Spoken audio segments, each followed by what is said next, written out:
Magandang araw, Karehiyon. Maya Paldo, Ka-Fernandino.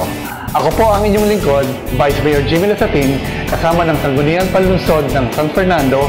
Ang programang ito ang magbibigay linaw sa mga ordinansang naipasa namin para sa ikakaunlad ng siyudad ng San Fernando. Bunsod na iba't ibang kadahilanan, tayo ay nakakaranas ng kakaibang tindi ng panahon. Tuwing tag-init, tagaktak ang pawis at masakit na sa balat ang init ng panahon. Kung tag-ulan naman, hindi lang ordinaryong ulan ang nadaranasan natin.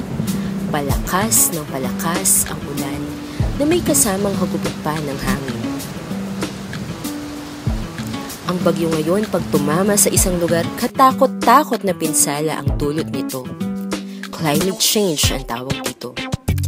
Sa fossil fuel na ginagamit natin sa modernong pang-araw-araw nating pamumuhay, nagmumula ang carbon dioxide na siyang nagpapainit sa buong mundo. Lumingon tayo sa paligid, mapapansin na mas marami na ngayon ang mga sasakyan. Nandyan rin ang mga industriya at factory. Ilan lang yan sa sanhi ng climate change. Kaya ngayon, nasa tinatawag na bear months na tayo. Imbis na maaliwalas at lumamig ang panahon, palitan ng init ng panahon at bagyo ang nararanasan natin.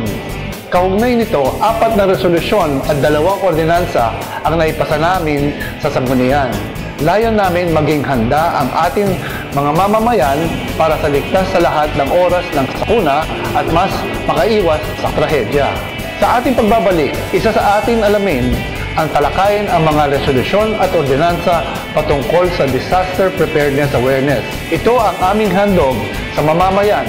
Serbisyong publiko, serbisyong may puso, SP talaga.